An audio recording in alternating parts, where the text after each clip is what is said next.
প্রতিবারের মতো এবারও নিউজ 18 বাংলা দেবীবরণ রাজ্যের সেরা জগদ্ধাত্রী পুজোর খোঁজে বেরিয়ে পড়েছে আমরা। আর আমাদের সঙ্গে থাকছেন বিশিষ্ট বিচারকেরা। তারা বিভিন্ন পুজো মণ্ডপ ঘুরে বেছে নেবেন সেরা সেরা জগদ্ধাত্রী পুজো।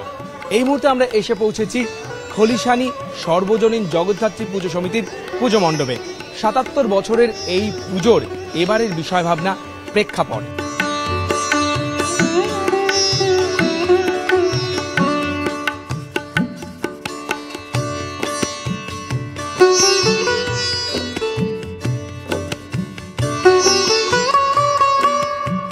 সত্যি ওনাদের যেটা থিম, যেটা একটা বাচ্চা যখন জন্মায় তার তখন কোনো কালারের সেন্স থাকে না, কোথায় কি অ্যাপ্লাই করতে হয়, আর ধীরে ধীরে ধীরে ধীরে সেটা পরিষ্কার হয় আমাদের জীবনে চলার পথে।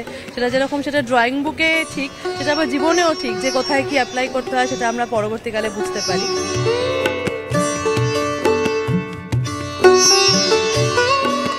এই মুহূর্তে আমরা যেখানে দাঁড়িয়ে আছি মায়ের একদম পায়ের সামনে, নিচে নিজেদের ভীষণ ক্ষুদ্র বলে মনে হচ্ছে।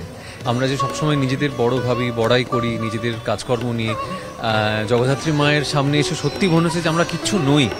এই যে মা আমাদের সৃষ্টি করেছেন, বুঝিয়ে দিচ্ছেন যে দেখ তোরা কি, বেসিক্যালি আমার পায়ের নিচে থাকারই মতন, এবং থাকতে রাজিও আমরা, এরকম একটা লাগছে। অসাধারণ অসাধারণ। আমাদের এবারে যে চিন্তা ভাবনাটা ছিল যে রংটাকে আমরা কিভাবে ভাবি, সেইটা ভাবনা থেকে আমাদের করেছি বিষয়টা। আশা করি সবার ভালো লাগছে।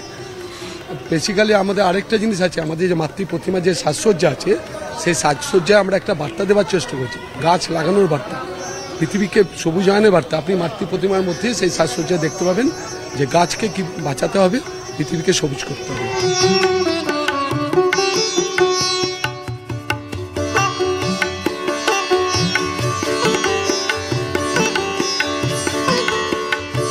নিউজ 18 বাংলা দেবীবরণ রাজ্যের সেরা জগদ্ধাত্রী পুজোর খোঁজে এই মুহূর্তে চলে এসেছি হুগলির মানকুণ্ডুতে। মানকুণ্ডু সর্বজনীন জগদ্ধাত্রী পুজো কমিটির এই পুজো মণ্ডপ প্রায় 59 বছরের পুরনো। আর এবারের বিষয় ভাবনা অগ্নি স্নান। মাটিকে পুড়িয়ে যে সমস্ত বস্তু তৈরি হয় তাই দিয়েই গড়ে তোলা হয়েছে সমস্ত মণ্ডপ, এবং তার সঙ্গে মাতৃ প্রতিমা সাবেকি।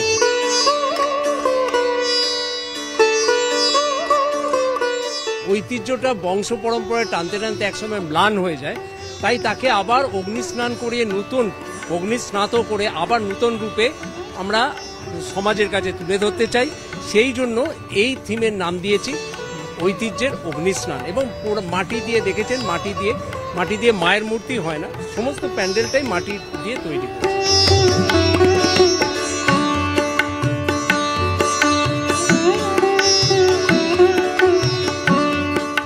দেখে আমার যেন মনে একটা প্রশান্তি আসছে। আর তার মধ্যে মায়ের সাজ, আর মায়ের মূর্তি হয়েছে সরস্বতী মায়ের আদলে, সেই কারণে অনেক হাঁস রয়েছে পুরো। আর ডাকের সাজ একদম সাদা, তার মধ্যে যেরকমভাবে সোনা এবং রূপোর অলংকার, এবং সেটা অরিজিনাল, সেটা দিয়ে যেভাবে মা সেজে উঠেছেন, মানে অসাধারণ। এটা তো চাক্ষুষ না দেখলে মানে এটা উপলব্ধিটা করা যাবে না।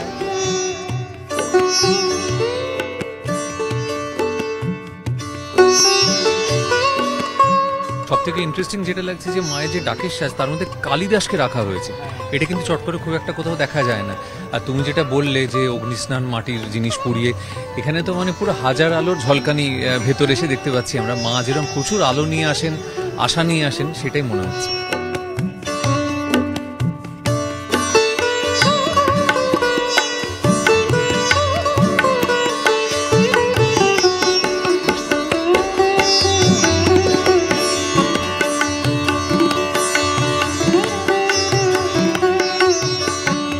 এবছর জগদ্ধাত্রী পুজোয় চন্দননগরে এলে এখানকার নতুন পাড়া জগদ্ধাত্রী পুজো কমিটির পুজো মণ্ডপে লালনের জীবন দর্শনে দেখা মিলবে।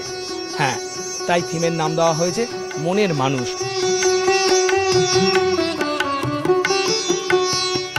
আমরা এবছর যেটা উপস্থাপনা করেছি মনের মানুষ, মনের মানুষ হলো আমাদের সকলের মনের অন্তরাত্মা। লালনের জীবন দর্শনকে আমরা তুলে ধরতে চেয়েছি এবছর আমাদের উপস্থাপনার মধ্যে দিয়ে।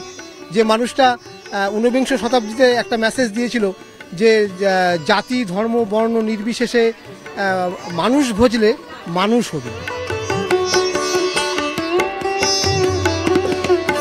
লালনকে নিয়ে খুব বেশি কাজ তো হয়নি, সবার কাছে পরিচিতও নয়। কাজেই ওনারা যেটা ভেবেছেন যে সেটা সবার কাছে লালনকে তুলে ধরা এবং এই নতুন প্রজন্মের কাছে তুলে ধরা সব থেকে বড় কথা, সেটা একটা তো দারুণ উদ্যোগ। আমি বলবো যে তাদের মনে যে প্রশ্ন জাগবে, তারপরে যে তারা সেটা জানার একটা আগ্রহ দেখাবে, তো সেটা একটা। আর এখানে আবার মায়ের মূর্তি দেখে আর তার সাজসজ্জা দেখে আর তার গয়না, তার পুরোটা মিলিয়ে মানে মুগ্ধ হয়ে যাওয়ার মতো। প্রত্যেকটা মায়ের কাছে যাচ্ছে আর মনটা ভরে যাচ্ছে ভক্তিতে, মাথা নিচু হয়ে যাচ্ছে।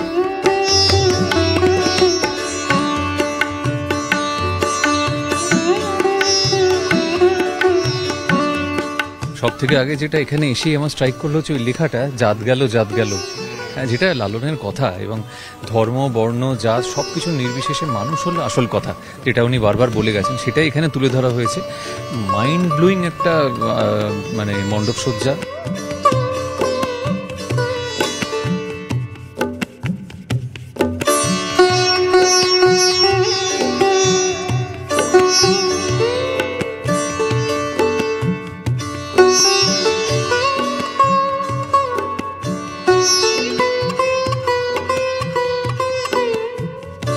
দর্পণে দৃষ্টি রাখলে মানুষ নিজের স্বচ্ছ প্রতিবিম্ব দেখতে পায়, যেখানে কিছুই লুকোনো যায় না। আর এই বিশেষ ভাবনাই এবার উঠে এসেছে চন্দননগর নিয়োগী বাগান জগদ্ধাত্রী পুজো কমিটির পুজো মণ্ডপে। 37 বছর নিয়োগীর বাগান জগদ্ধাত্রী পূজা কমিটি বছরে পদার্পণ করেছে। সেই মণ্ডপ এবং প্রতিমা দেখতে আসার জন্য আমরা ধন্যবাদ জানাই। আপনাদের মাধ্যমে সারা পশ্চিম বাংলা তথা ভারতবর্ষের সকল মানুষকে চন্দননগরের ঐতিহ্যময় জগদ্ধাত্রী পূজায় আলোর শহর, এই শহরে নিয়োগীর বাগানে জগদ্ধাত্রী পূজা দেখতে আসার জন্য অনুরোধ করব। এরকমভাবে সাজানো হয়েছে গোটা মণ্ডপটা, সেই সবকটাই অনেকগুলো আইবলস দিয়ে, চোখ দিয়ে, এবং এত গর্জাস, আমি বলবো এত কালারফুল, গর্জাস, আমার খুব খুব ভালো লেগেছে। আর পুরো গোল্ডেন, খুব মানে খুব গ্ল্যামারাস। এখানে আসার পরে উদ্যোক্তাদের কাছ থেকে আমি যা শুনলাম যে দর্পণ এবং চোখের মণি বা চোখ, এগুলো এখানে ডেপিক্ট করা হয়েছে। আমার একটা জিনিস যেটা বারবার মনে হলো যে ঈশ্বরের চোখ এড়িয়ে তো কিছু করা যায় না, সেটাই যেন এখানে বোঝা যাচ্ছে যে মা বলছেন যে আমার চোখ এড়িয়ে তোরা কিন্তু কিছু করতে পারবি না। হ্যাঁ, এটাই আমার মনে হলো। অনেকগুলো চোখ এখানে যেন মা যেন অনেকগুলো দৃষ্টি দিয়ে রেখেছেন যে মানুষের ভালো মন্দ সবকিছু দেখার জন্য।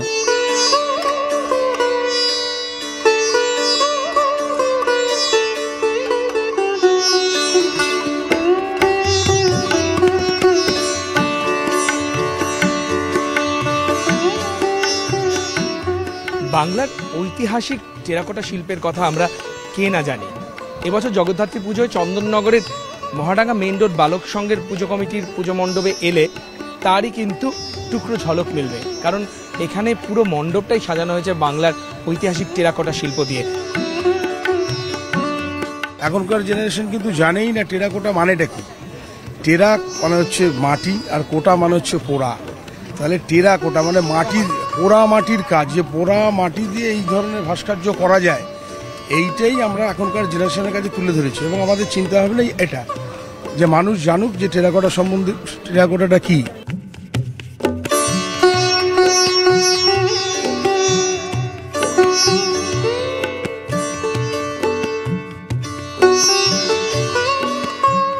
এই যে ঘোড়াগুলো দেখতে পাচ্ছ না আমাদের পেছনে, আমি একটু এদিকে আসি, আমাদের কিন্তু বাঙালি বাড়িতে এরকম ঘোড়া মাস্ট। সবাইকার বাড়িতে একটা করে ঘোড়া আছে ড্রয়িং রুমে, হয় বড় ছোট মাঝারি নানা রকম হাইটের।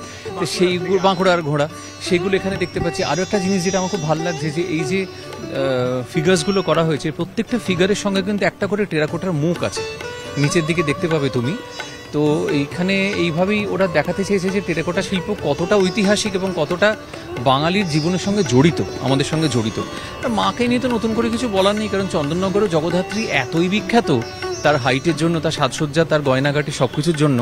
আরেকটা জিনিস যেটা, এখানকার মায়ের মুখ কিন্তু ঠিক মানে একদম মানে যেটা বলে আর কি বাংলা মুখ, সেটা নয়, ভীষণ ঘরোয়া গৃহবধূ, একদম মা যেরকম হয়, মায়ের মধ্যে যেটা মমতা থাকে ঠিক সেরকম।